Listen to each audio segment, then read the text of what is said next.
So I was able to next roll down. Do I need to bang out? Hello, everyone. I'm gonna call the meeting to order. So first, we're gonna do an announcement from the Spanish interpreter. Spanish interpreter ready. Should I make the announcement? Yes, please. Yes. Thank you.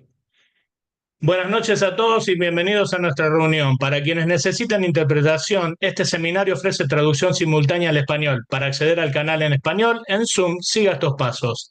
En la barra de herramientas de Zoom, haga clic en el icono del globo etiquetado Interpretación. Lo puede encontrar haciendo clic en el círculo con 3 puntitos, More or Más. Seleccione Español de la lista de idiomas disponibles. Si prefiere no escuchar el audio original, puede silenciar el audio original para una traducción más clara.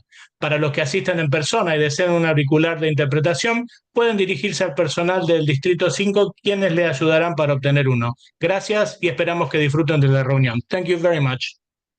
Thank you. Okay, we're gonna move on to approve the agenda. I just have one note that Supervisor Hopkins has. Roll call. Oh, I'm sorry. Roll call. Pitt Marquez de la Plata. Here. Brian Andriola. Here. Tony Goodwin. Here. Joe Roca. Here. Spencer Scott. Here. Betsy Van Dyke. Here. Patty Thayer. Here. Carrie Hernandez. Here. Ty Hilton. Here. And Faye Zamora. Here. All right, now we're gonna move on to the agenda. So Supervisor Hopkins has to leave early, so we're gonna move the county update up to number 4. So if I can get someone to make a motion to approve the agenda with that change.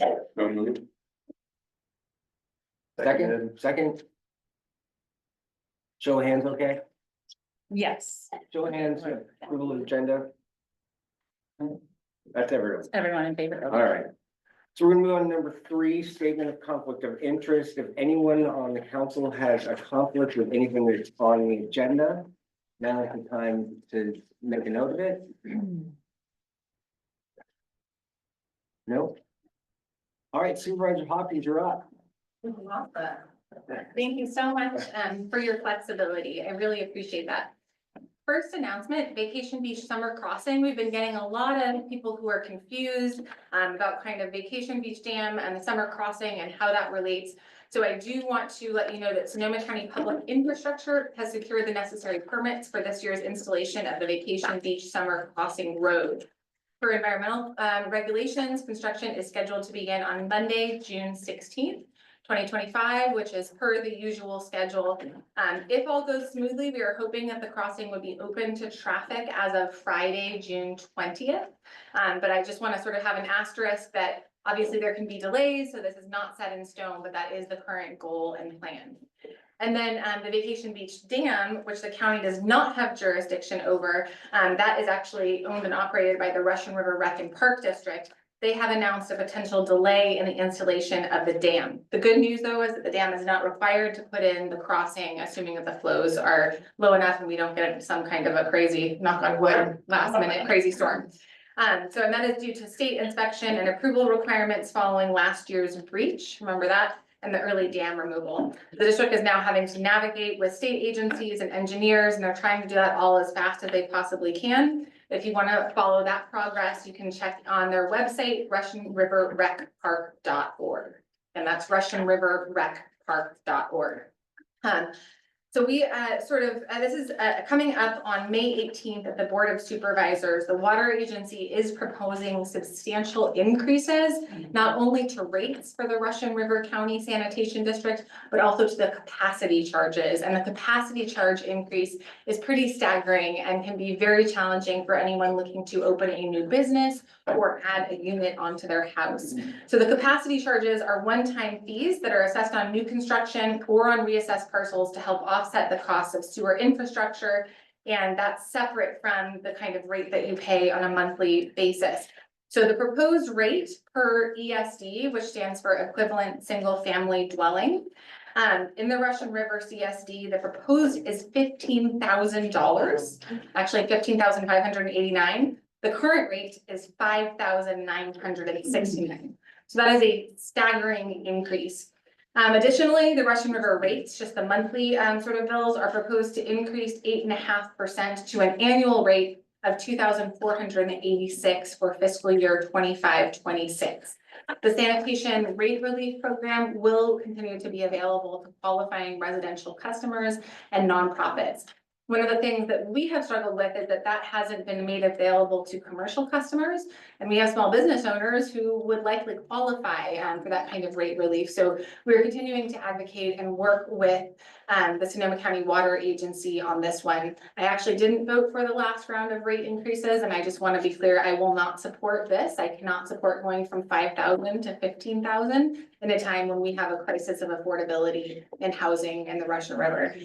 So we'll see where my colleagues are on this one. I do know that Generation Housing, which is a pretty influential countywide pro-housing organization, has flagged this and is very concerned about this and is starting advocacy to try to oppose this proposal. So just wanted to let you know about that. I also just a heads up, not in our neck of the woods, but the proposed rate in Sea Ranch would go from 6,230 to 20,232, which is an even proposed larger increase than Russian River. So there's substantial impacts to West County. I also just wanted to give a huge shout out to the Sheriff's Office and to Sheriff Ingram and actually the Deputy Sheriff's Association as well. The Sheriff's Office is prioritizing as one of their budget requests this year, the replacement of the Russian River substation, which if you've never had the opportunity to take a tour, I can guarantee you is the worst building in the county portfolio. When I went there, we had recently had a major leak. And so rather than kind of, fixing the roof, it was literally like duct tape and plastic sheeting. And they couldn't do more than that because there was asbestos above the plastic sheeting, which didn't seem like the best sort of, containment strategy.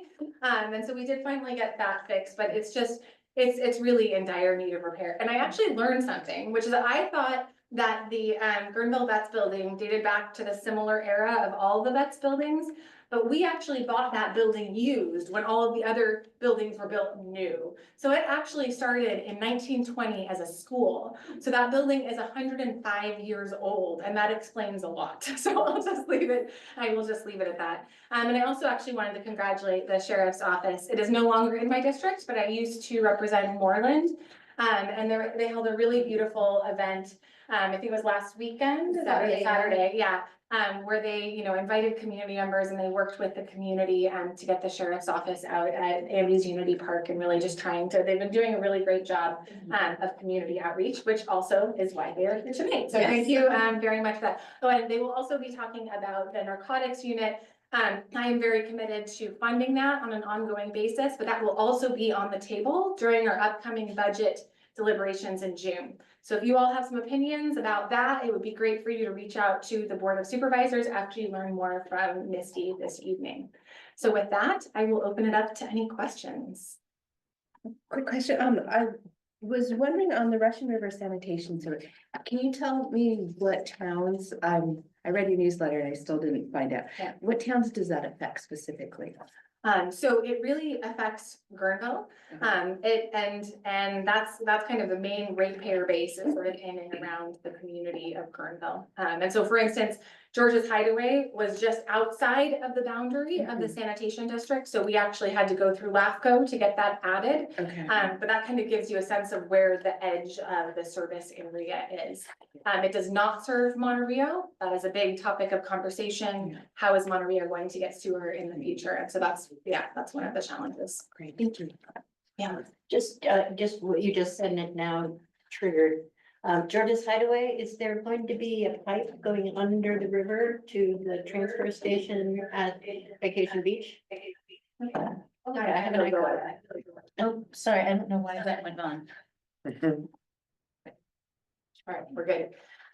So I actually am not aware of kind of the engineering of how that is going to work, but we can ask Brian and Stephanie from Praxis who have been in charge of the site design. And that was actually something I forgot to mention. We did have our groundbreaking ceremony for George's Hideaway this morning. I think it's going to be, I know it feels like it's a big gap right now, where the old building used to be, but I think that once that new building goes up, Brian and Stephanie worked very hard to design it with a way that really kind of matches the historic facade of the building. And Burbank announced that they will be kind of opening a contest for naming for what we sort of want to call the new facility that will be there.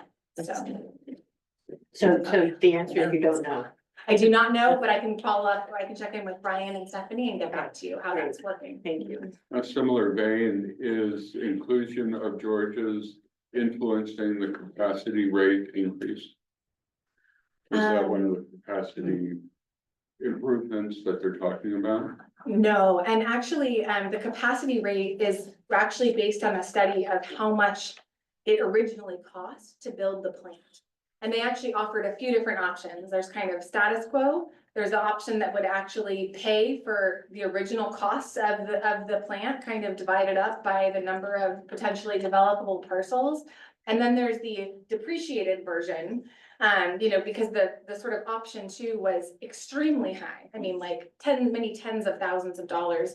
And then the differential between that and the depreciated version that acknowledges that the plant is no longer new is actually very large, which shows to me how old the plant is and how much, kind of maintenance is required. But Georgia's Hideaway does not influence it one way or another. The study was done independently of any individual developments or hookups.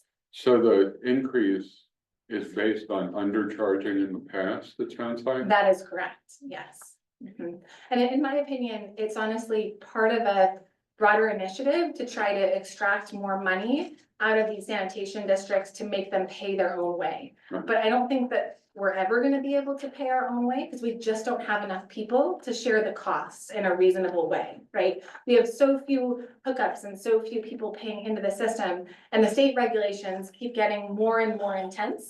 So we have to try to meet those new state requirements, which require major upgrades to an old, piece of infrastructure. And I think that you would honestly bankrupt the community if you did not subsidize those rates.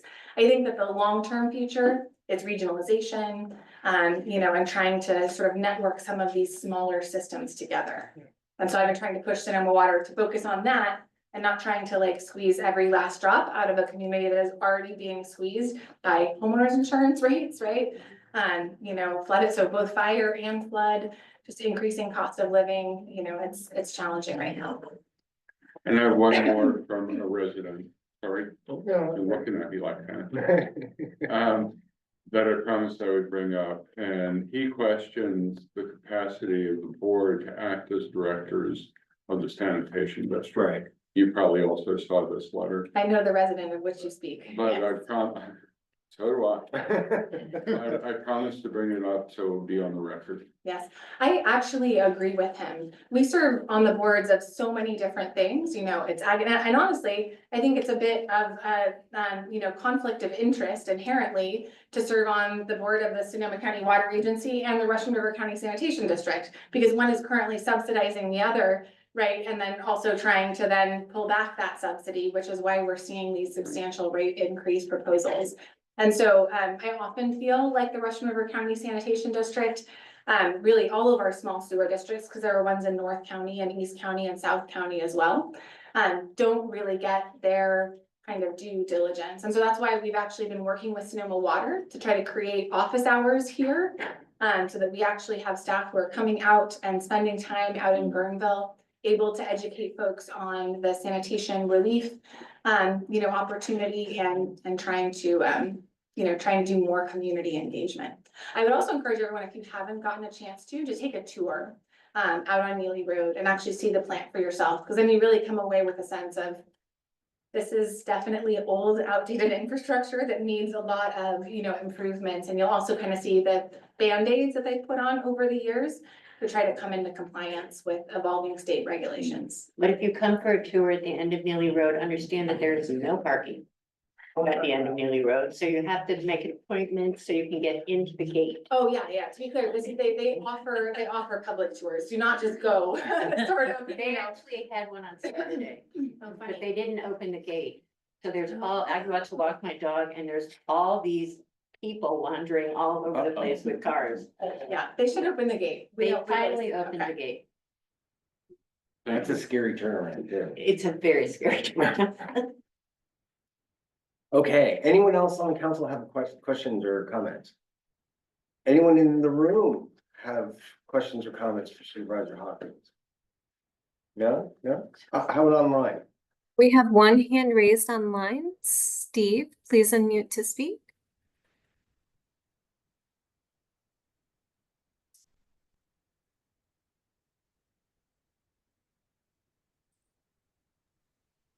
Hi, can you hear me now? Sorry about that.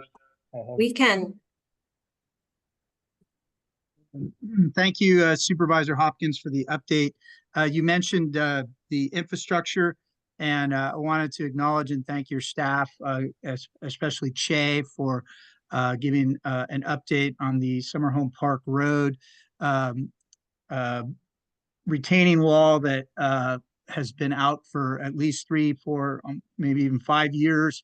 Apparently there's been money secured for it through PG&E money. I'm told it was 1.5 million to replace this section, but we haven't received a timeline for when it might go out to bid. We were told it would go out to bid, and so I just wanted to bring it up again and thank your staff and thank Johannes for the 6 projects you were able to secure funding for emergency repairs throughout the county. It's a huge accomplishment, but we're still wondering some of the existing damaged roads that could use we like a timeline for when that might go out to bid and when we can expect it to maybe be done. So I don't know if you can answer a question directly, but I just want to thank you for your hard work and acknowledge that our COPE, Hollydale Canyon Terrace COPE, is working on improving our evacuation routes, and we look forward to following up with other members of the MAC in the future, and thank you all for your service.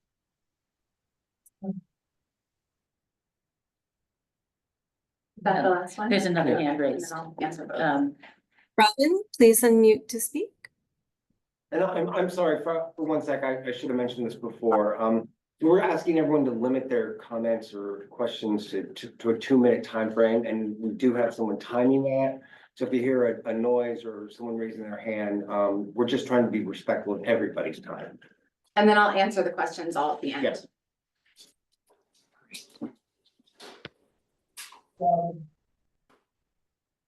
Go ahead, Robin.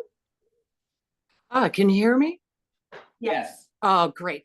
Really, it's more of a question of, is this a time to bring up another concern that we haven't talked about here at this meeting? You can, if it directly impacts Supervisor Hopkins and she can answer it, but we do also have a section that we haven't got to, which is public comments that are not on the agenda. You know And- what? I will wait. Okay. If anyone else joining online has a question, please raise your hand to be unmuted. I'm not seeing any other hands raised, Pip. Okay, great. Thanks, Tracy. So if I can address the Summer Home Park. So yes, you are correct. That did come as part of our PG&E settlement funds. And as much as I wanted to use all of those funds just to repave our potholed roads, we actually decided to prioritize some of these critical failures that were either already failing, had failed, or at risk of imminent failure, especially in our one-way in, one-way out, or limited evacuation route communities. So this was part of that suite. I do not have an update from Johannes, but I was just on the phone with him 45 minutes ago. And so I will text him. And if you send us an email, and you can email either me or Che, we will get you that information about where it is in the process.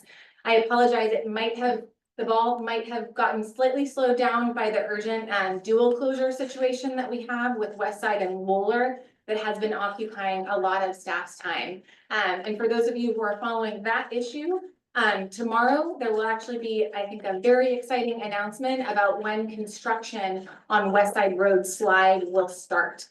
So look for that announcement tomorrow, and when that is officially confirmed by Public Infrastructure, we will share that out via social media, and we can also send an email to the MAC, because I know that's been a real topic of concern in West County. So thanks for that reminder. And then now that Sheriff Ingram is here, I already said nice things about you, but you weren't here to hear them. So I just want to say that it is an absolute pleasure to work with Sheriff Ingram. He is truly everywhere in West County and really makes a commitment to be accessible. And I just want to thank you personally, now that you're here, for prioritizing especially the Lower Russian River substation and rural staffing.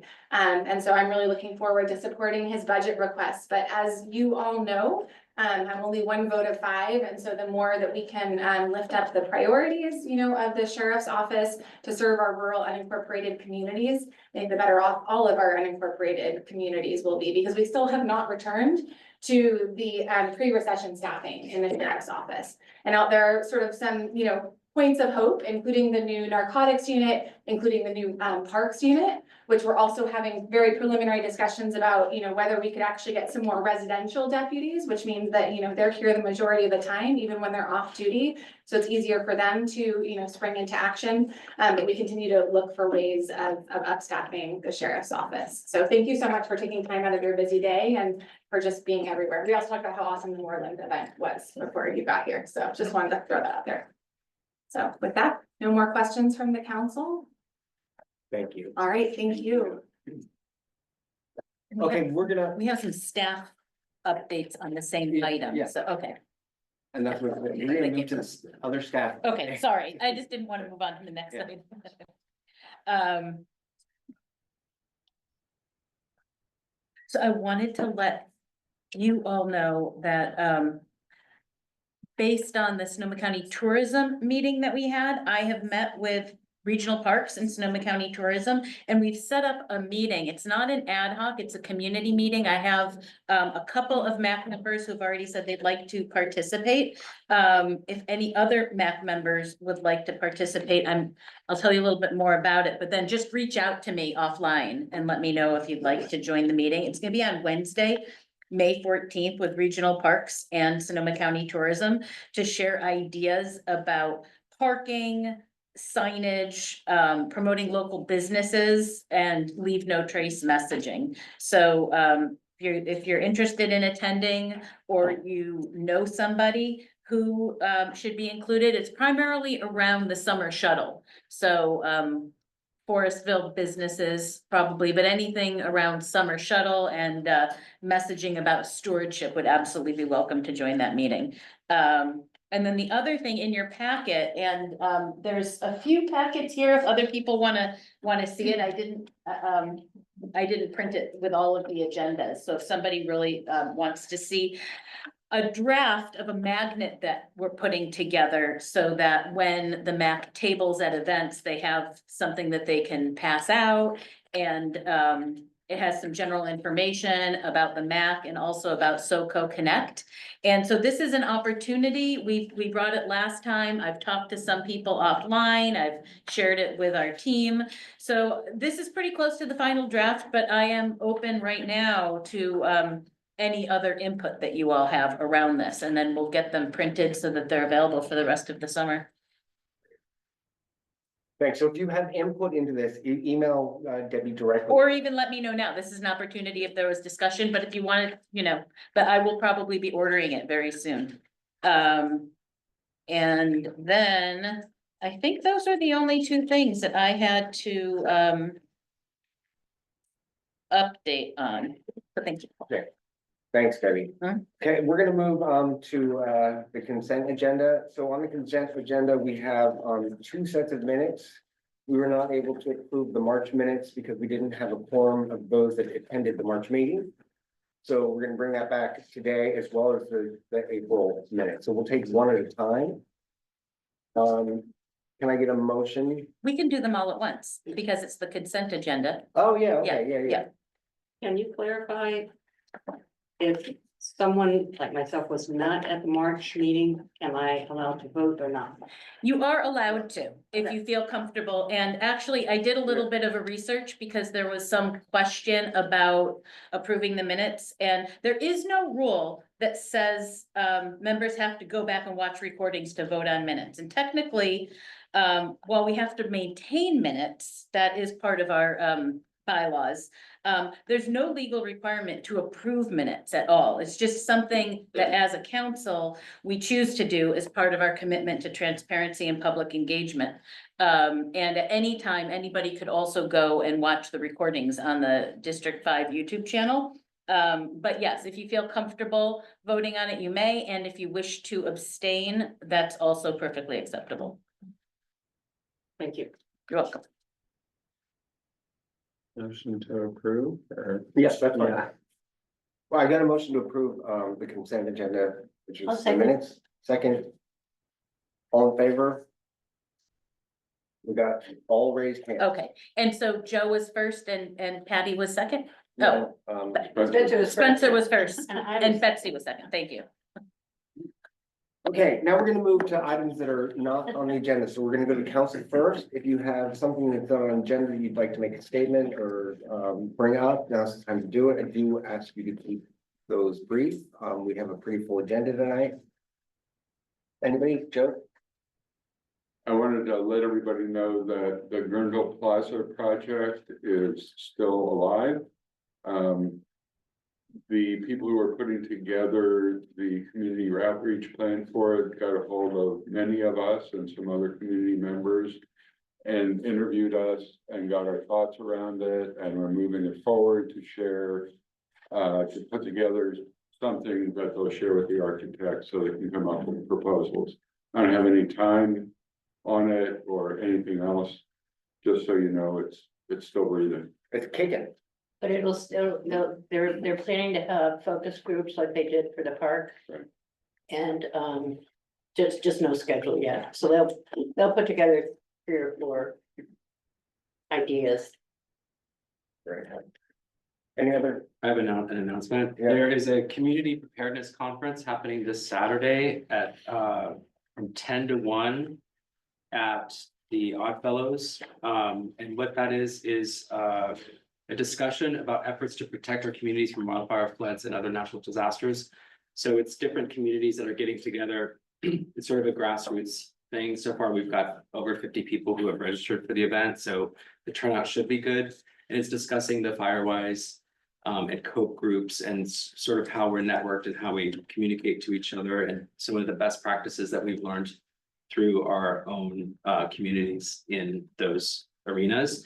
So there is, it's on May 10th, this Saturday, from 1 to 3:30. And then it goes to 4:30 with social, and it's the first time we're doing this, and they do encourage tickets. The tickets are free. It's just to gauge how many people are coming. If anyone is interested, I have a link, or you can see me, or I can write down the link and give that to you. If that helps. Great. Yeah, And you said it's at Oddfellows? it's at Oddfellows, yeah. Are Oddfellows here? Let me just, it's at No, the it's- Oddfellows Recreation Club. It's at the park off of Oddfellows Road, Oh. Yeah. down at the general store, Yeah, 13500 Riverside Drive. which I think points to a house right down the street here. Oh, that's what's listed on the map. But Google it, MapQuest, I think it pointed me at Northwood, I think. Okay. But it is at Nonetheless, it's- Oddfellows, the actual Oddfellows. Okay, Yeah. nonetheless, it's happening. It All is, right. yeah. Anyone else on the council? Anyone in the room physically here that has something that's not on the agenda? Anybody? Tracy, is there anyone online that has their hand up? We do have a hand raised online. Robin, please unmute to speak. Hey there, can you hear me okay? Yes, you have All 2 right. minutes. I will be very brief. So this is kind of not new, but and I know that there's a lot of layers with it. And it has to do with how much defecation and urination is going on downtown. 3rd Street, Church, Mill Street, and of course on the bridge, our historic bridge. And the other night I was in the back of our store, and one of our locals came in and had his pants down and was about to poop in our backyard, which is right by actually there were kids that live up there that were seeing this. So I know that we have a bathroom over by the sheriff's office. I used to have time where I checked on it a lot more and I knew where to call to make sure it got cleaned up, but I just haven't done that for a long time. So there's a few issues. There's, are we maintaining that? I know that when someone needs to use a bathroom, I just have them use it in the store because I think that the bathroom over there, it makes us kind of look like we're just becoming San Francisco. And I know that there's other issues like very chronically mentally ill folks that can't maintain that, and that's a whole nother issue. So I just wanted to bring that out, share it, watch where you walk, and that's it. Thanks for listening, and thank you for your service so much, so much. Okay. Anyone else, Tracy? No other hands raised online. Okay, we're gonna move to item, it was, what was it, least before? Yeah, it was the sheriff update Yes. So on narcotics there. So we're gonna get slides and I'm gonna Okay. make sure that the sound isn't. And then just ruckus over here. You can share screen to the Zoom, right? You have the link. Just give us a moment to. Slide is there, I just have to. Turn this back on.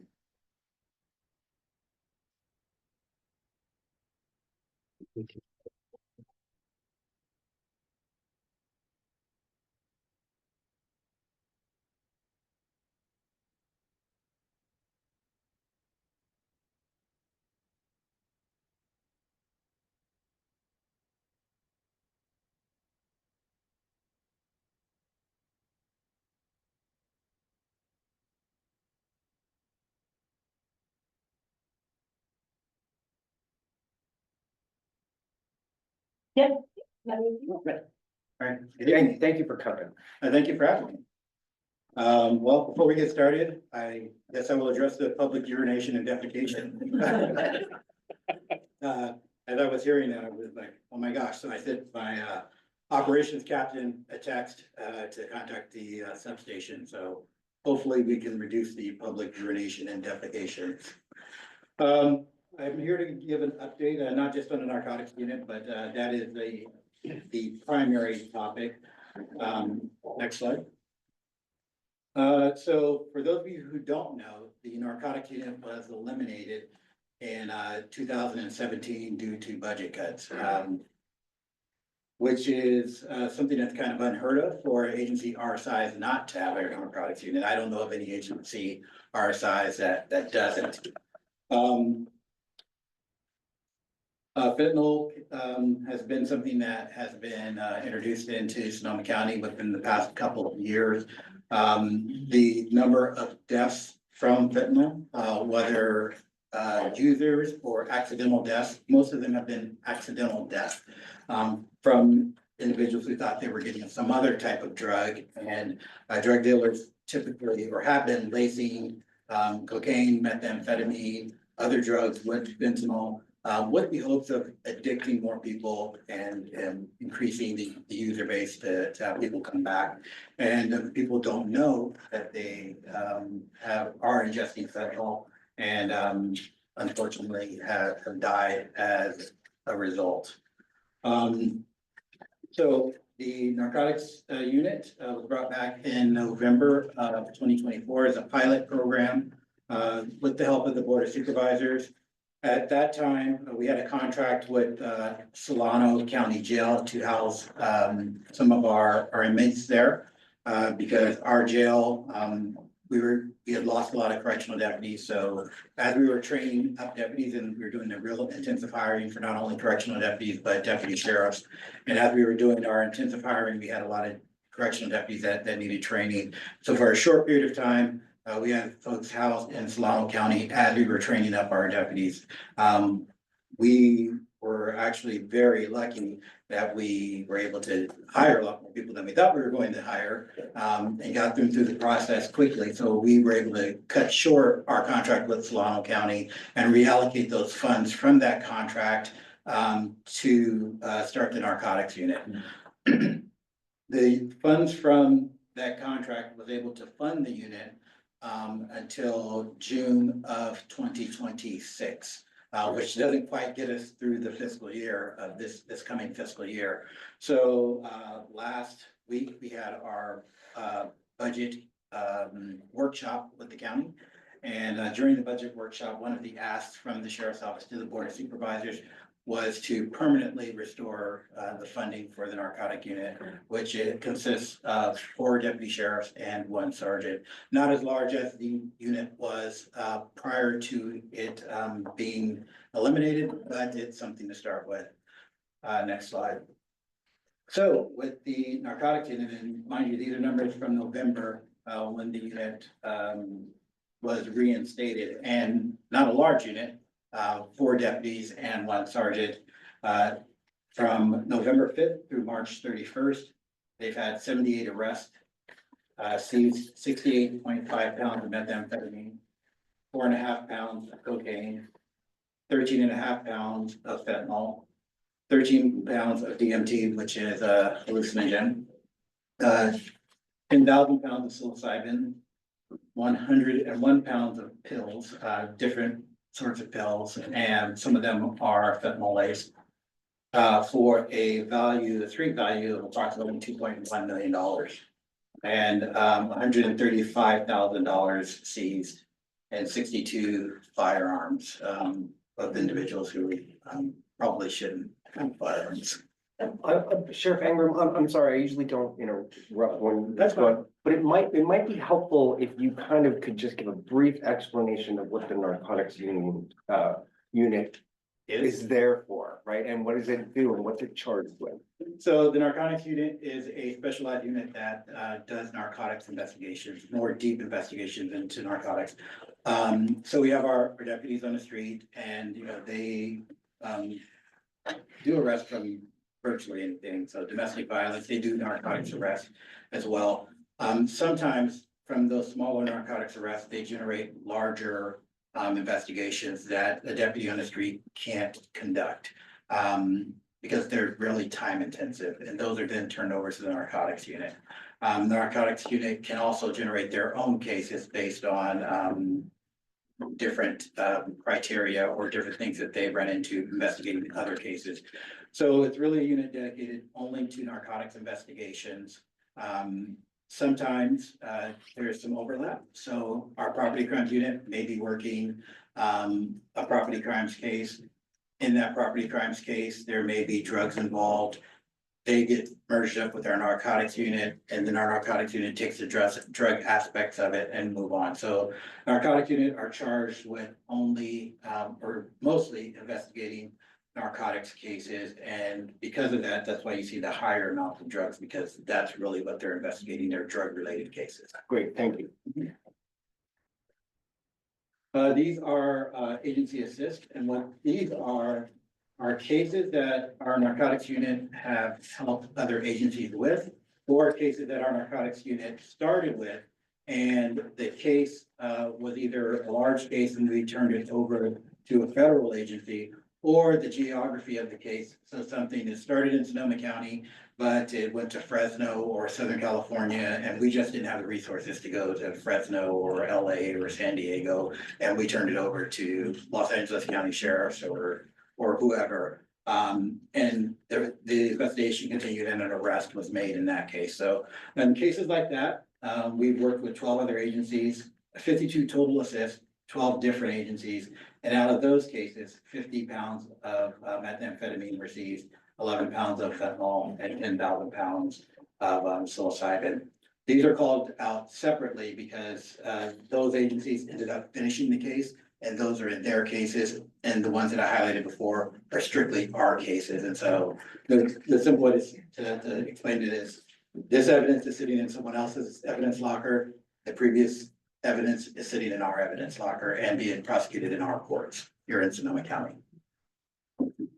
As I spoke about before, we've asked for permanent funding for this unit. We will see, at budget, when the budget is finalized in June, if the board of supervisors honors that request. If they do not, then the unit will run through June, and I think I probably get one more shot at the apple next budget cycle. And I may be able to float, if it's approved next year, I may be able to float the unit for that short period of time where it's not funded from June to July. When I do get the funding, but if it's not, then the unit would disband at that time next June. So with that, I'll take any questions about the, oh, you flipped it. All right. We have two more portions of the next portion is about the parks unit, but I'll take any questions about the narcotics unit first. Council members? Thanks for coming, appreciate it. I'm Tony from Casadero, Duncan's Mills. The narcotics unit, will it encompass some behavioral health? I know that a lot of the narcotics is done by people that are maybe mentally challenged, or they might have behavioral issues. And if I recall, or it's my understanding that a lot of the population in the jail is mental health and narcotic use.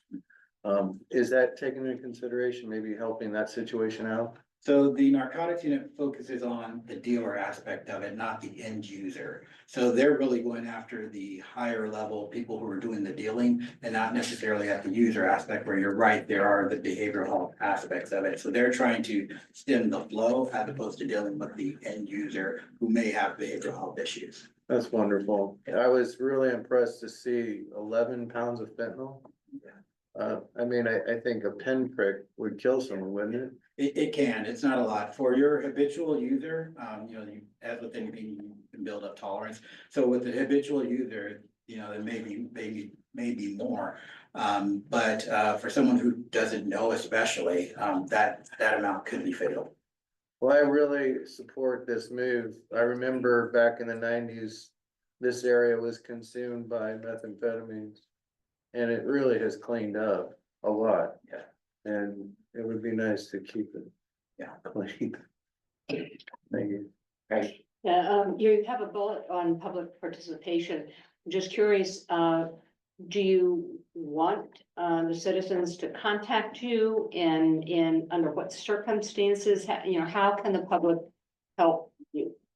I think that the public participation is really, Supervisor Hopkins is an advocate of the unit, but in other areas, some members of the Board of Supervisors are not as vocal in their support of the narcotics unit for whatever reason. And that's really what the public participation bullet is for. I think everyone realizes the damage that narcotics can cause in the community. But for whatever reasons, some individuals don't think that drug enforcement is necessarily the way to deal with narcotics. Yes, ma'am. Hi, thank you for being here. Kind of two questions. First of all, I'm curious what the optimal size of the permanent unit, what it would be. And then in your request for permanent funding, are you asking to increase it? Because I think you said you had 4 deputies and someone else. One sergeant. One sergeant, Sergeant is the okay. supervisor. Okay, The optimum size, I think, would probably be in the area of 6. Before the unit was disbanded, we had 5. But I am a realist in the fiscal challenges that the county faces.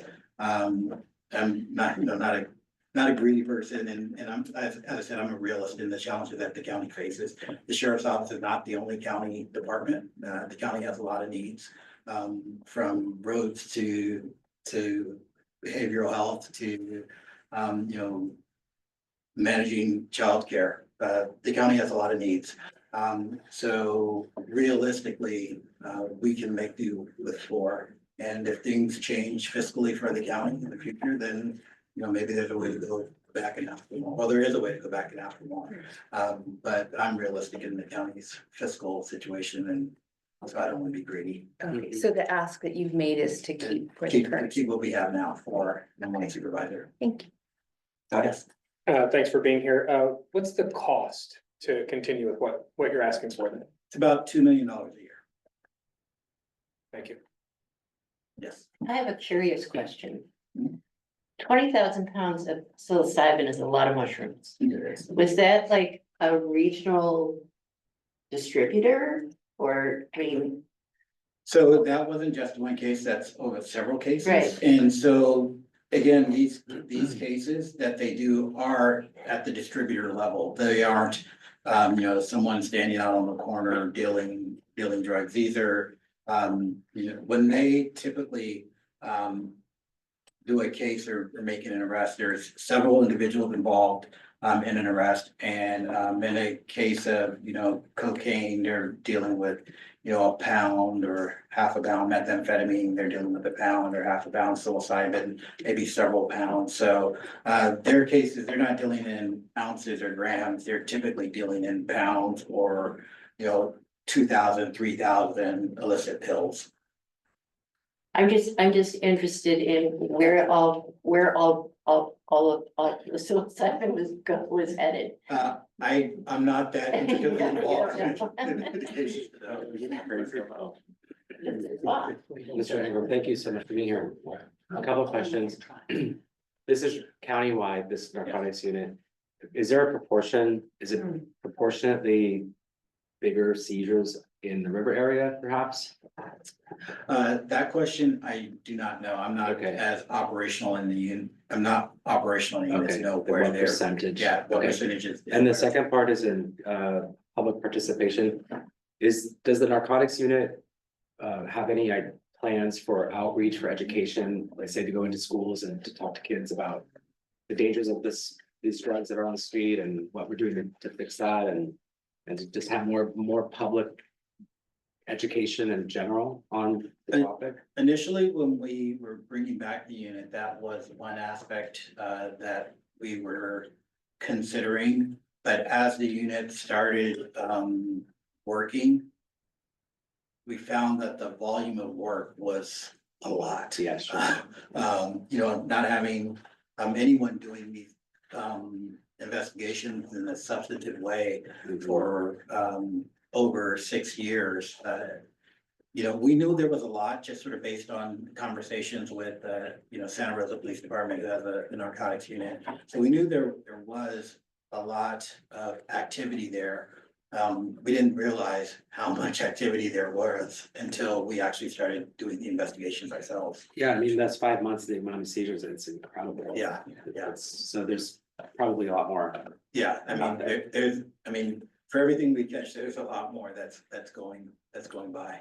Applaud your efforts. Thank you. Thank you. Anyone else on the council? One last question. So that makes me wonder that when the unit was disbanded, can you directly see, I'm assuming then deputies just assigned with regular work, if you will, don't have, is it a training or capacity or just a specialized focus? Because these numbers reflect a huge kind of focused effort. And so I'm just wanting to maybe understand it a little bit. So it's sort of all of the above. So narcotics investigations require special training. There's an undercover aspect of it as well, which does require special training for someone to work undercover. There are legal requirements in working undercover. There are things you can do undercover. There are things you absolutely cannot do while working undercover. There is time intensive. You can't change out of your uniform and to go work an undercover case. So there are a lot of things involved in that, learning how to write search warrants, putting trackers on cars. There's a lot of things that go into investigating this kind of cases that just can't be done at the patrol level. Great. So sounds like it's a more specialized Yes. type of investigation. Yes, all detective units are specialized unit. My specialty when I was a detective was domestic violence and sexual assault. A homicide investigator doesn't have the training to conduct a sexual assault investigation. There's about 200 of hours of initial training plus continuing training to conduct sexual assault investigations, especially when it involves a minor. On the other side, I don't have the specialty to do a homicide investigation because they have hundreds of hours of investigative training for the homicide investigation. So each investigative unit has specialized training and ongoing training while they're in the unit for whatever their specialty is. Thank you. Sorry, one last thing. Is there a tip line or a way to reach the narcotics unit or you if we are aware of? Well, not me, because I'm not a real cop. Right, no. How do we participate? How do we help you? But yeah, so anything that is emergent now, 911, and then our regular sheriff's number, so Okay. dispatch 565-2121. Yeah. And in our office, 565-2650, and they can transfer you to our narcotics unit. I have something to do too. Robin talked about this being a very layered situation, and she has, and there's a big Facebook post right now going about the poop now, right? So that's one issue, but it's related to narcotics in some way, right? So there's a relationship, and it's not necessarily people that are pooping, they're on the drugs that you're going after, which is I admire. Tony brought up that it seems to have cleaned up out here, and I think in some places it has. And it's very, very hyper local, just like San Francisco has these different climates within the city. Where I live in Rio Neto, we used to be a meth den, and it's no longer that, right? So it's improving in places. But what I hear, and we own a business downtown Guerneville, as a problem is increasing recently, especially over the last year, or maybe even since COVID. And there's a lot of despair about nothing's happening to fix it. I'm gonna read something from someone, well, it's my partner who also owns the same business, and it's graphic, so I apologize, but I think it's important to kind of say, because I said, what are you seeing? And I asked the people next door, we're right on the plaza. So the pizza place, we own a gallery, the wine business are all, across from the substation next to it. So there's a big thing. So he says daily I see drug deals from, I'm not gonna say the apartment,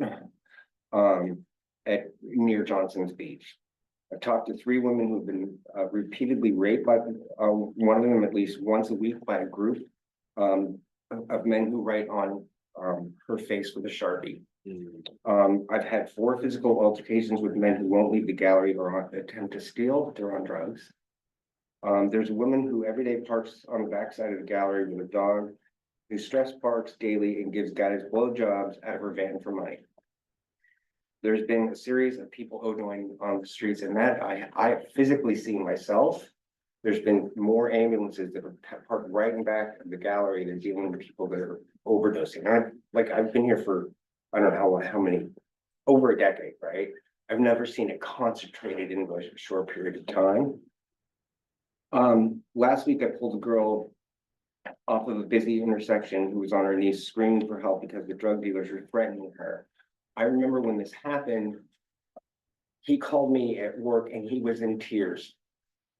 Because this person was obviously in pain, and we have compassion for these folks, but someone's given them these drugs, and we're just feeling like it's more intense than it ever used to be. We used to put a water bowl outside the dog for dogs outside our business. We don't do that anymore, because what would happen is that mostly people that were on drugs would either try to get it themselves, they pee in it, or they then, like Robin said, their dog would drink water, the dog would poop, the person would poop right on their doorstep, and they're on drugs. There's people that actually physically come into our gallery. They're like, I don't know what drug it is, right? But they're dancing around, and it's like, it's more intense with the number of people that we have to kind of gently try to get out. It's not that we don't have compassion for people. In fact, We've created sleeping spaces. We've tried to hire some of these guys, saying, you can work for us as long as you're not doing any drugs here. But we're feeling this intensity now downtown Guerneville. And I'm hearing that from not just adjacent businesses to the plaza and the substation, but people along the street too. So I don't know if the other thing I hear from people, and I don't agree with them, is that they don't call anymore because they don't feel like anything will happen.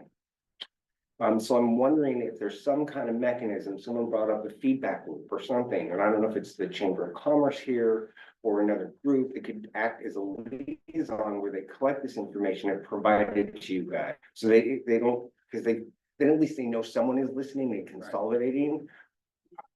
I don't know if you thought about anything like that to try to get a cohesive group of people to provide feedback, because we all want the same thing. Well, the reason why the substation is here and the reason why we have the substation is for that level of communication. The substation is here. Right. There's someone manning the desk during the daylight hours, right? For someone to go in and bring these concerns to the deputies. There's a community services officer who's there when the deputies are not during the daytime. So when these things are going on, and it's a little disconcerting for me to hear this stuff, that information has been brought to the deputy's attention. Yeah, most of it, yeah. So it seems as if I have to have some talks with the substation. Well, a lot of times too, it's the person that's on the drugs, not the person that's selling the drugs. Right. And I understand that hands are tied to some degree on how much you can actually do. Right? To some extent. Right. Depends on the situation. But I'm But, just if you happy. have people dancing in your stores and, Yeah. urinating and defecating on the streets Yeah.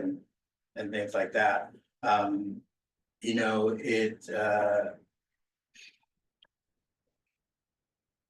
One of the first level and use of force is officer presence, right? I say right, like, but it is. The first level in use of force is officer presence. And if there are deputies present, I would imagine, some of these things would not occur. Absolutely. So it sounds like I have some work to do. Thank you. Thank you for bringing it to my attention. Sure. The local deputies used to do a walk around a couple times a day, and I would encourage you to encourage them to continue to do Oh, I'll that. do some encouraging. Yeah, I actually think they do. It's just Not only not as that, frequent as it could be, or what we want it to be. and I will say, and I'm not in any way contradicting you, Pip, but every time I called the cops or the sheriff's office, when I worked downtown, they were there in minutes. And that was right on the plaza. And that's my experience too. My point was people feel like nothing's gonna happen if they do it. Well, When I call, that's a dual edged sword. If you're on the plaza and they're there in minutes, that means they're probably in a substation. Absolutely. Yeah. Oh, yeah, okay, good point. Yeah. I've noticed that there is, with the sheriff and the people in the communities, that there is a relationship that's been developed over many years of known people who are producing or distributing drugs. In my neighborhood, that is happening. We had a stabbing in the neighborhood at that location. And when I spoke to them, I said, how much more do you need to make this stop? Like, what more information? Like, there's people getting hurt here. The house could blow up. We're in a fire zone. Like, how much more information? And the words that I got were, we've been on this for many years and it's just so hard to quit. It's just so hard to put an end to it. And that to some extent is true. I believe so. For a variety of reasons. Like they know the names of the people. You There's know the names, you know the players. Yeah. There's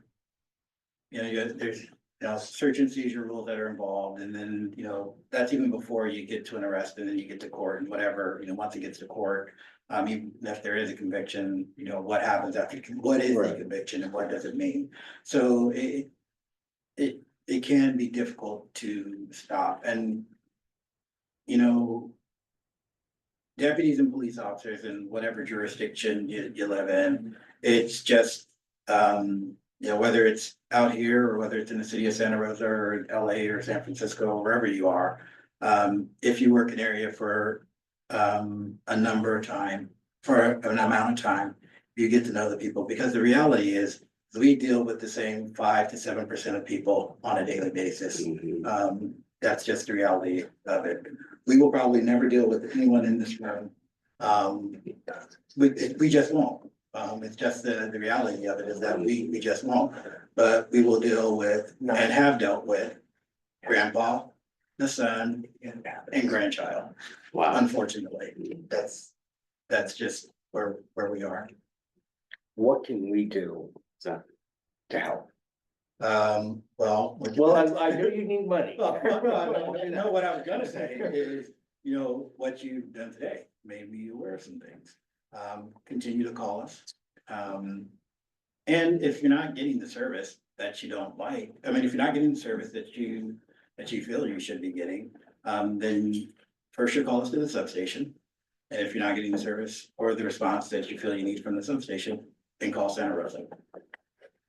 Oh, okay. Yeah. And I meant more as like a.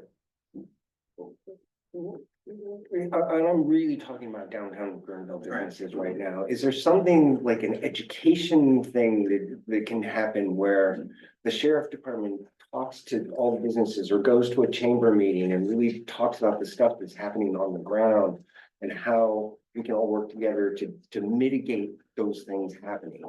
Well, we can have those conversations and we can set something up with that. Misty can. Leave her card. Misty can leave her card and we can set something up. Great. Thank you. Absolutely. Anyone else on the council? We'll move to the first hand raised in the room.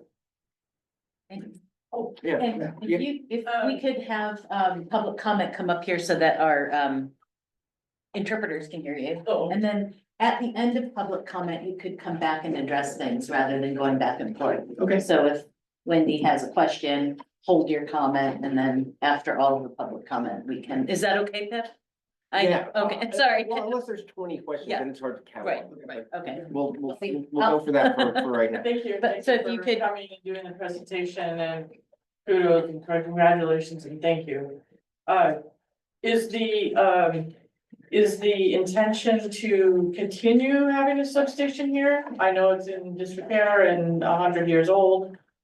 Is there a commitment to continue with having a substation out here in West County?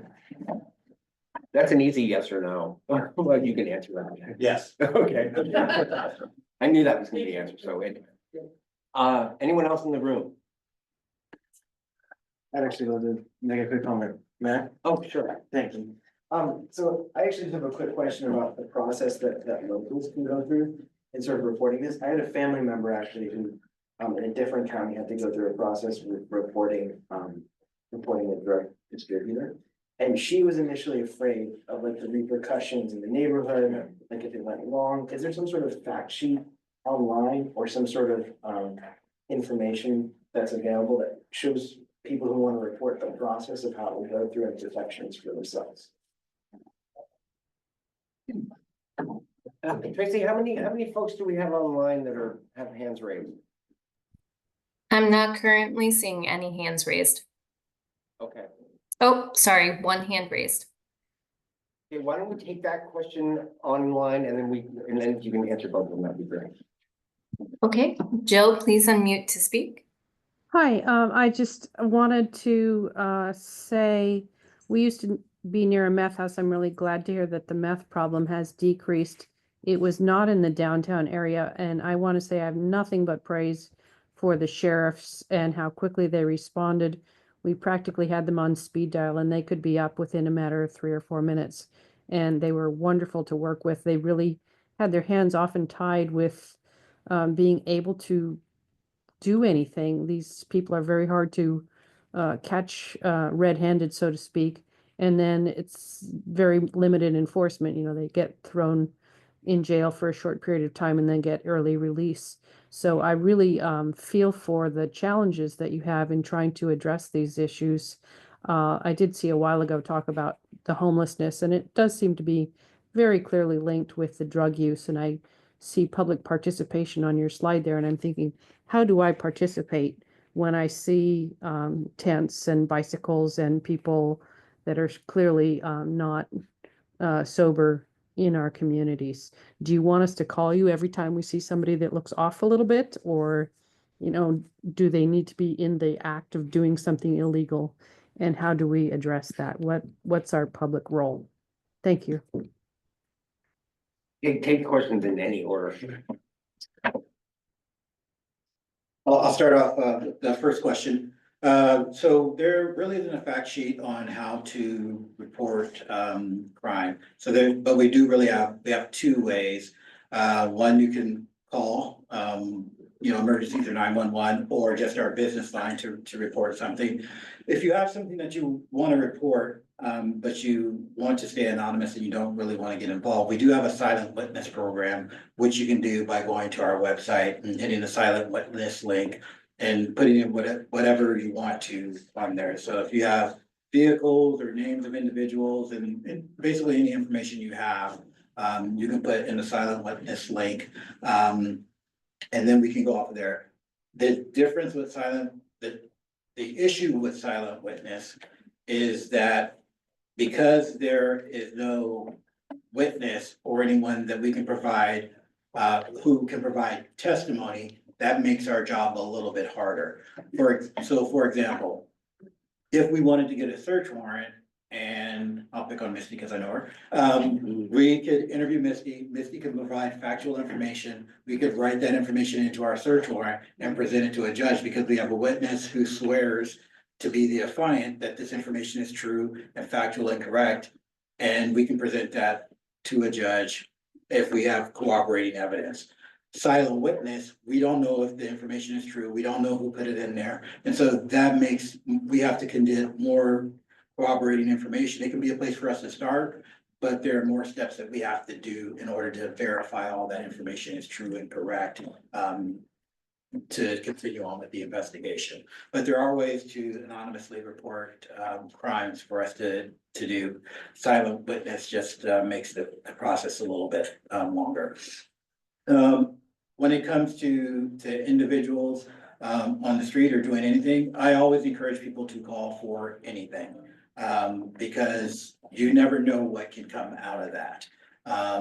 If you see someone and they seem off to you, then call. The worst thing that'll happen is they're okay and they haven't done anything and they're not doing anything. And, we talk to them for a few minutes and they move on.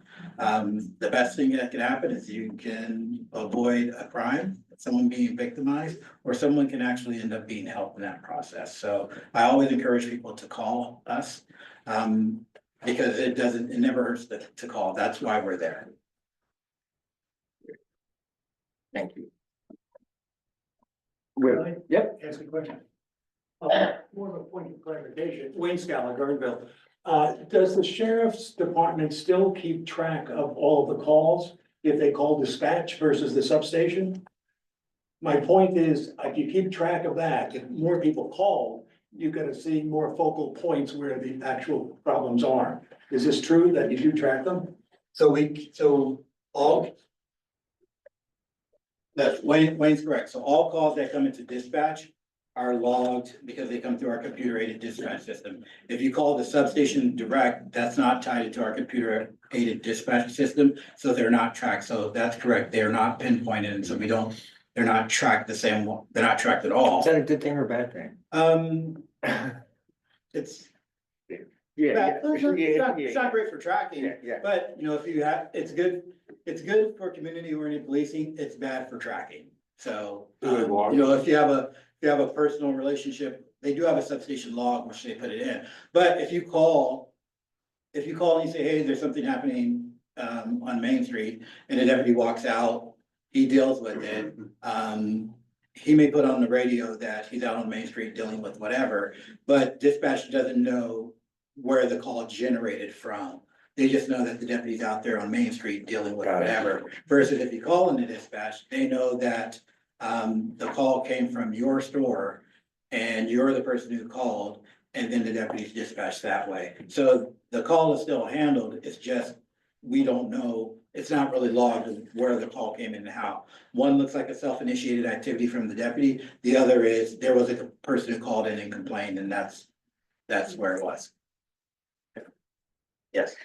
With the substation, I'm hearing it's right here, it's Guerneville, but can you let me know, so all of our other unincorporated communities, I'm in Forestville, is that where deputies respond from, or are they Santa Rosa, like? So for Forestville, the deputies respond from Santa Rosa, so that deputies in Forestville are out of the main office. That's our zone 4.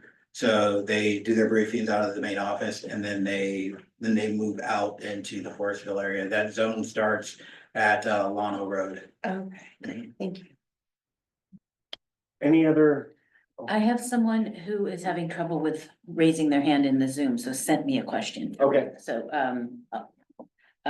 this is from Leah, and she says, Supervisor Hopkins mentioned something about residential deputies. Is the sheriff's substation team coordinating with the Santa Rosa Junior College and Sonoma State and their public safety students? Are there internship possibilities to get the word out during the day on the streets, and how the public can support the substation, especially for any students that may already live in West County? I don't quite understand the question. I didn't know.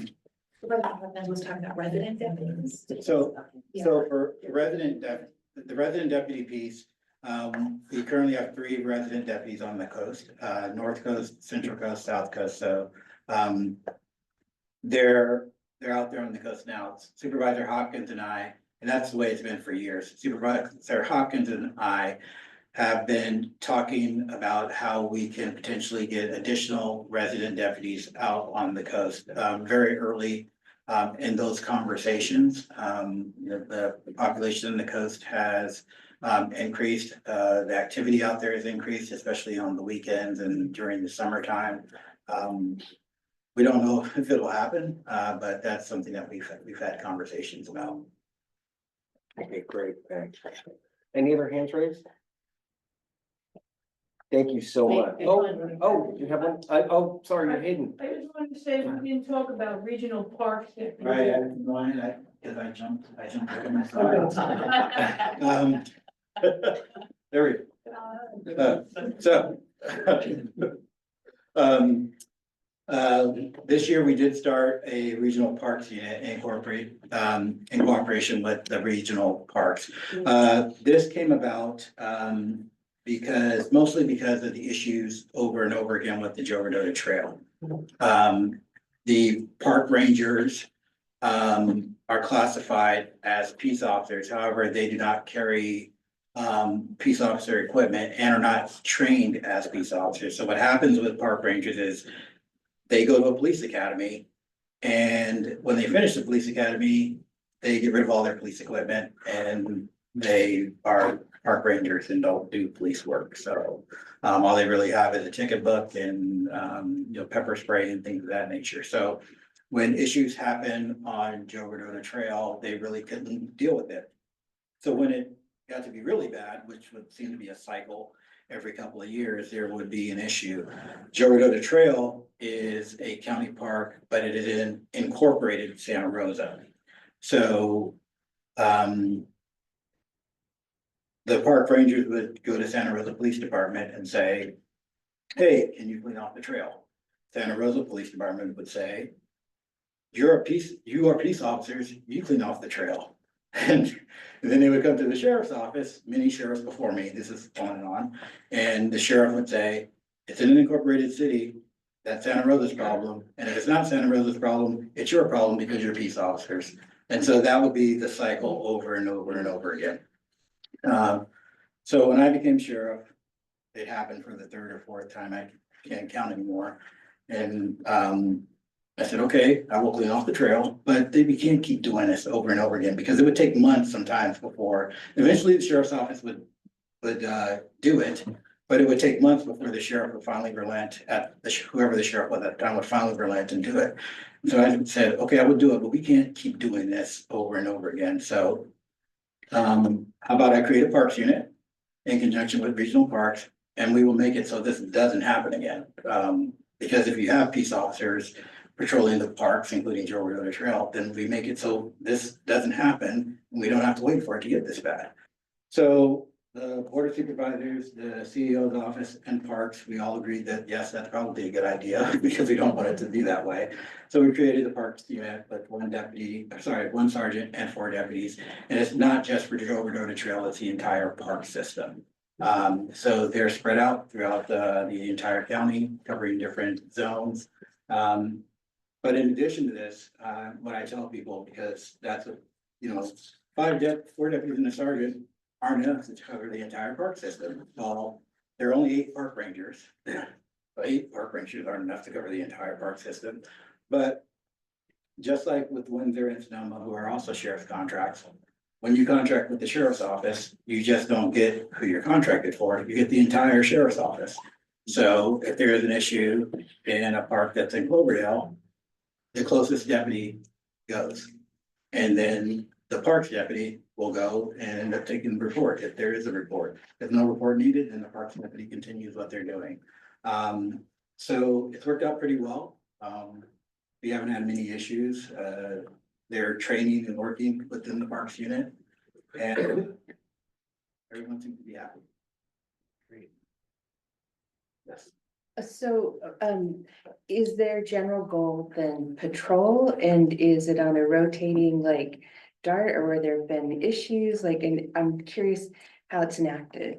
So they have, so they're split up, they have different, parks had designed different zones for them, so they're, essentially how it works is there's sort of a coastal West County zone. And so there are 2 deputies assigned to the coastal West County zone, and then there's sort of an eastern zone. And that's based on what parks has set out for them. So they do patrol, so they hit every park kind of during their shift. But if parks or the parks rangers have identified a park with a particular problem or issue, then that's the park that they work on. Okay, are they differentiated in any way from your other deputies? Yeah, their vehicles say Parks Bureau on them. So they have their vehicles say Parks Bureau on them, and I think they're in pickup trucks, Ford F-150s.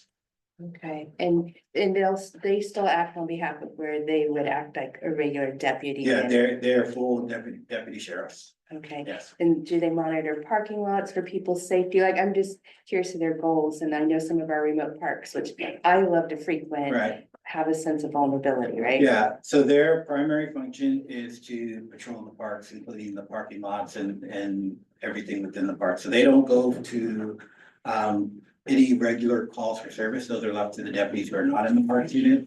Their primary function is to patrol the parks. So they drive through the park's parking lots. If there's something going on in the park, that's where they go, and that's their primary function is the park system. And they'll get out on trails? They can, they're trying to get motorcycles. Thank you. A lot of money. We are running behind, so. Oh, sorry. No, it's not, no. Anyone on the council quick on the parks issue? Questions? Audience? Online? Nothing online. Great. Thank you for coming. And before I leave, I'd like to encourage you to sign up for the Sheriff's Office newsletter. We put out a newsletter once a month. QR code for those who are in the room, and for those online, you can go to the Sheriff's Office website. And on the right-hand side, there's a link to sign up for our newsletter. Great, thank you so Thank much. you for having me. I get it and I didn't sign up. Thank you. I got Thank you. Thank you very much. Thank you. Yeah. Thank you. Okay, we're gonna move to what was previously item 9, formation of ad hoc committee to ensure community voice and context and disinformation outreach. Did everyone on the council take a read through this description? Yes. Does anyone need a better explanation? So is there any, if there's anyone that's interested in joining this ad hoc, let Debbie know. We don't have to do it here in the meeting. We do, because Oh. we have to make a motion Oh, and wait, form that's- the ad that's right, hoc. that's Yeah, right. that was the other Sorry. one. Yeah, and I want to mention also that Vicky, Vicky. who is not here, wants to be Yeah. on it. So I'll With- write down everybody who is interested, and if we have too many, then we'll have a conversation. So Patty, Carrie, we Yeah, can and, have one more. and I thought there was two, it was Vicky and, No, that's the other one. Oh, Lonnie okay. wants to be involved Okay. in the and Betsy. okay. Thank you. We can only have four, Okay. so, And then, can I read what the motion should sound like, and then somebody can give a first and a second? Sure. That way okay. So we're looking for somebody to move that the MAC forms a temporary ad hoc committee to support the initial community engagement phase of the district formation advisory services effort approved by the Board of Supervisors on March 25th, 2025. The ad hoc committee will consist of Vicky Clues, Patty Thayer, Carrie Hernandez, and Betsy Van Dyke. And we'll work with the Fifth District Supervisor's Office, County Administrator Office staff, and RSG consultants to help tailor engagement strategies to the diverse needs of Lower Russian River communities. This ad hoc will dissolve at the end of the 2-month engagement phase. can I get a motion? So moved. Second. Let's do a show of hands. Ty and Carrie, Yep. That's unanimous. unanimous, wonderful. Great, awesome. We're gonna move to 10, it's another ad hoc decision that we can make. This is really related to Forestall, so if you're close to that, if you wanna be on this. And And I have additional information to share that came in after the agenda was published. that's what the owner said, right? Yes, and I've only because I couldn't distribute it to a majority of you, so only Forestville people got this so I far. did too. And the chair, because you get special privileges. So I'm gonna just pass these along, everybody can take that, and I think we have the applicant in the room, are you Chris? While you're all looking at that, I'll just, we had certain staff recommendations that are now changed based on new information. Yep. So the District 5 office initially flagged this application for map review in response to not specifically this project, but just in general, multiple community concerns about downtown parking availability in Forestville. So that's been something that's been going on. But after tonight's agenda was published, Permit Sonoma agreed to a processing delay of the hearing waiver notice, which was going to be published initially today with 10 days to then respond to Permit Sonoma about whether a hearing should happen or not. Permit Sonoma has now agreed to delay that in order to allow the applicant extra time to address the parking situation. And that's partly what's in this email. So staff recommends that if an ad hoc, so staff is not recommending the request for a hearing. In fact, that's not even valid anymore because the notice for the hearing Right. hasn't been posted. So the first item doesn't apply anymore. And if an ad hoc is formed, then we would recommend that that ad hoc, if there's any input to provide to the full map, that we hold a special meeting in order to do that, so that we don't, so that it doesn't hold up the process until the June meeting. Gotcha. So or District 5 staff would sit in at that ad hoc meeting, and it's also possible that it wouldn't necessarily have to be the MAC making any recommendations. District 5 could potentially do that also, so. Okay. I'll leave it to you to discuss whether you want to form an ad hoc. Can I ask a question? So not every permit application requires a hearing, is that correct? Some are just messaged out to the community, you have X amount of days to respond. no one raises any big concerns, they process. Is that correct? Or- Well, Tracy, are you there? Can you explain this process? That's correct. You're describing a hearing waiver. Yeah. For a non-controversial permit with no protest from the community. So does this mean that someone protested it already, which is why it's now here? No, this simply means that the community raised concerns about parking broadly within Forestville, and so we wanted to bring it to the MAC for the MAC to discuss and determine if there was a need to discuss further. And sorry, multiple questions. The formation of the ad hoc to review this would delay the normal process, correct? No, because that's why we would do a special meeting if necessary. Right, we would do everything that we could to Not delay it. Not delay. And But the outside- timetable then would be to do it in May, so the June meeting, they would have it in front of them. Is that true? Well, or not bring this to the June meeting at all, either have a special meeting before June. Right. If the whole MAC needed to, or if staff is sitting in on this ad hoc and we hear that there, isn't anything new Yeah. from the MAC and these are already, then there wouldn't be any need because the MAC wouldn't have to take any action. Yeah, And just to clarify, an action doesn't need to be taken to have a conversation with the applicant. And so anyone who has additional questions could also reach out one-on-one to the applicant to ask those questions or see if a concern could be addressed in a one-on-one format. So Right, that's and another option. Yeah, and my gut on this is if,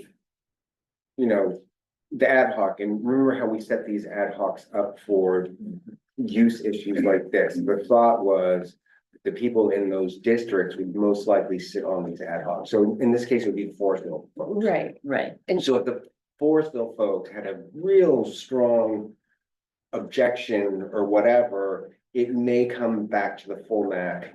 But if you didn't, it doesn't really have to come back to the MAC for the MAC to make a Right. recommendation. I think it's an opportunity for me as somebody in Forestville on the MAC to be able to have some clarifying questions, and then it may not even be something to bring to the full MAC, but it could help just clarify. So the community that I directly live in, I have a better understanding of how to respond. Yeah. The MAC could also elect to take no action. Correct. And just let it proceed with its normal process. And that really will be driven by what the ad hoc. If we form the ad hoc. Yeah. What I'm saying is the MAC could elect not to form the ad Yeah, hoc and can we let the elect permit today? process play out as it normally would. Correct. We can do that too. I feel like this personally addresses a lot of my concerns. Yeah, me and too.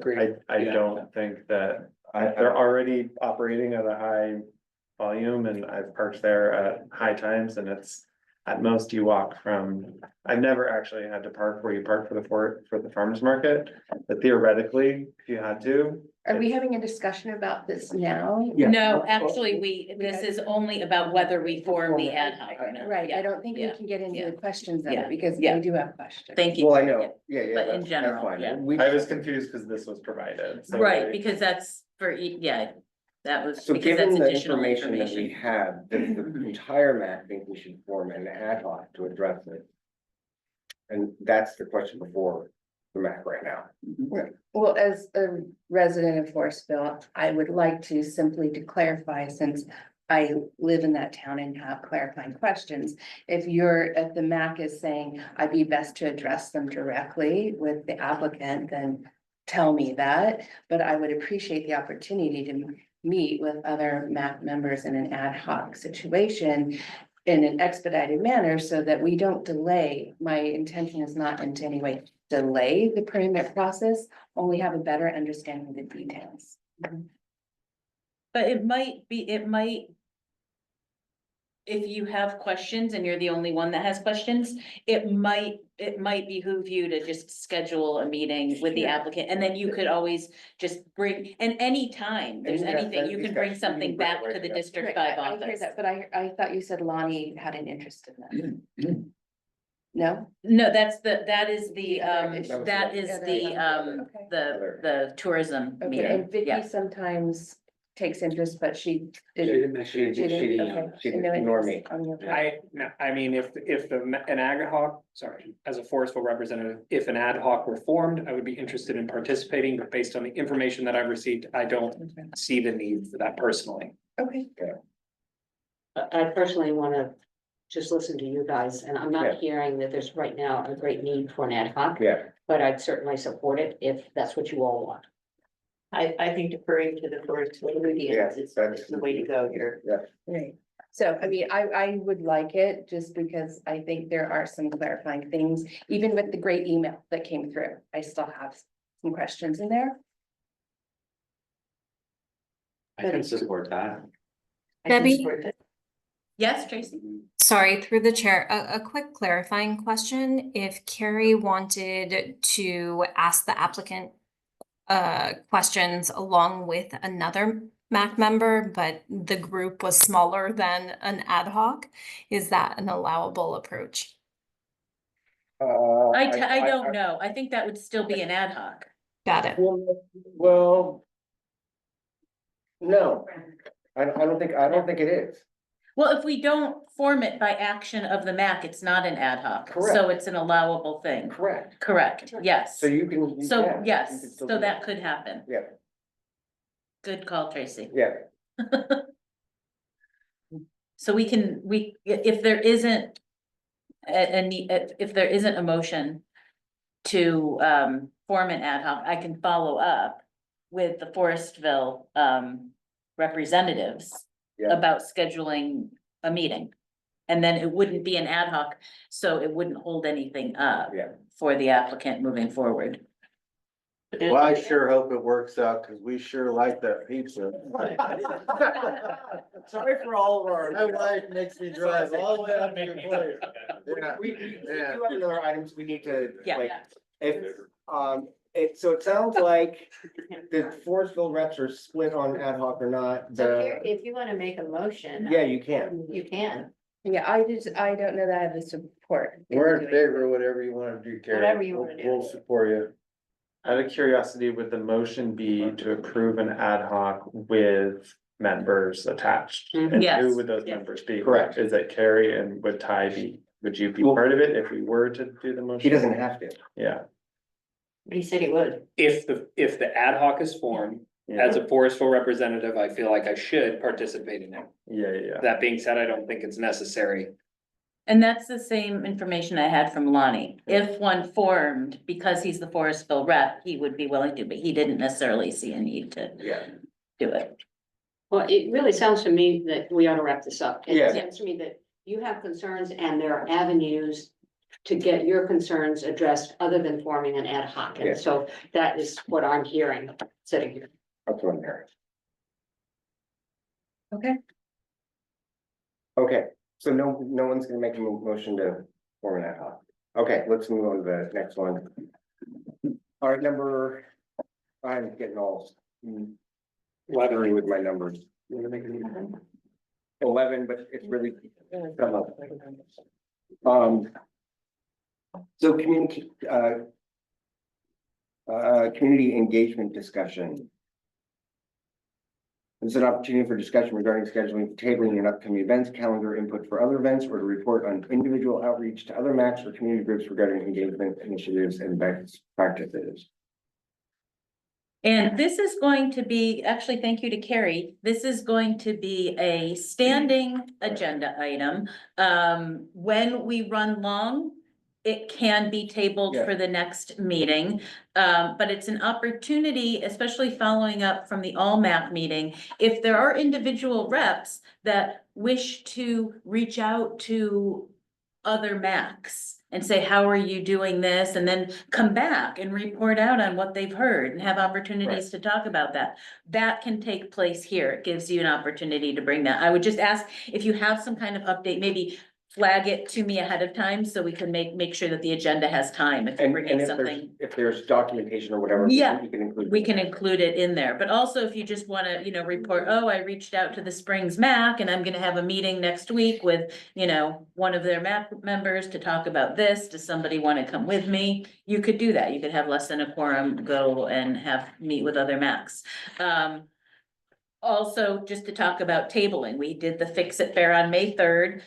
We have coming up on Tuesday, next week, May 13th, the Forestville Farmers Market. So I think we have got a couple people signed up for that already. I think Carrie, Lonnie's gonna set it up. I think maybe one other person is signed up for that. And you don't have to live in Forestville to table at the Forestville Farmers Market. But if anybody wants to do that, let me know. I'll add you to the list. And then Rio Fest in Monterey is coming up on June 21st, and so we need to get people signed up for that. I think we also have a few. Are you already signed up for I it? don't think so, but. I will put you Put me on the down. list. I'm And- already signed up. Okay, and I'll just double check if I have times for the both of you, and just so that we can cover everything, and then who would come and, pick up the materials from here. And then bring it We're back both very good at afterwards. that. I know, Yes. some of you have this whole thing really dialed in, but it's really, this is a big part of the, community outreach for the MAC is to table at events. So if you haven't done it or you don't do it much, I encourage you. It's really fun. It's fun, and I would say Rio Fest, the last couple of years that they've been doing, it, it's really fun. Good music, a lot of people come by, it's not a snooze, so. Even if you're not from Monterey, you might enjoy coming and spending an hour there. And Guerneville Farmers Market is in the large parking lot this year, right? I don't think so. I think it's behind, Really? the thing last week was in the Lark's I parking lot. know, but I didn't think it was rumor. I don't think. I think it's I don't still know. up by the it's church. still there, I won't do it. but if it's Really? there, I'll try it. Okay, because No, I wasted too many days. not many people went. No, but Yeah. Yeah, we kind of missed an opportunity with the Saturday thing. Oh, yeah. But we were at the Fix It Fair. Mm, We were already We only had deployed. one table. And you were already there, you could have. I know, I was there. Had two tables. I was sort of there. Yeah. Okay. Is the MAC planning on tabling every Forestville Farmers Market? At this point, I sent in an application for the 13th only, and I told her that I would update the application each time we get volunteers. So any Tuesday, so there is a link, there's a document and a link where you can, it's like a Google form where you can type in, I want to attend this meeting. That's the Google form. I'll resend it to everybody so you have it again. But then if something's already on the list and you want to join it, you can just email it to me and I'll add you. So if you look at it and there's a particular Forestville Farmers Market that if there's a Tuesday that doesn't show, right now the 13th is the only one that's on there. And you want to do a different one, just add it through the form and then I'll send a new application into the chamber. Okay, I'm That happy to do includes that it date. in June. May is a bit busy, but yeah. Yeah, do you want to I'll go and add. go it. and add Yeah, the yeah. which week or weeks, and then we can go from there. And if anybody hears of anything that you'd like to table at, you'll put it in on the form, and then that'll trigger me to sign you up for it. And I want to point out that Debbie has put together some really nice material for tabling purposes. And she put together a notebook where each flyer is separately. I would Yeah, demonstrate it, we're but gonna- Lonnie already Oh, picked yeah, it up it's for very- Tuesday. it's very organized. It's very organized. People can just take a picture of the flyer, or we have copies of the flyers. The only thing and we have a tablecloth. The only thing we're missing is a file box, which I have requested. Instead of a cardboard box. And we do actually get people that come up and are interested in what we're doing, and it's the really best time to get input on what we should be talking about. And then, newcomers to the area, just to recruit them, obviously, to attend meetings and get the newsletter, but it's a great time to listen to people's concerns and praise for some of the stuff that's going on. It's a good way to find alternates too. Good job. Oh, yeah. Yeah. All right, and with that, we are adjourned.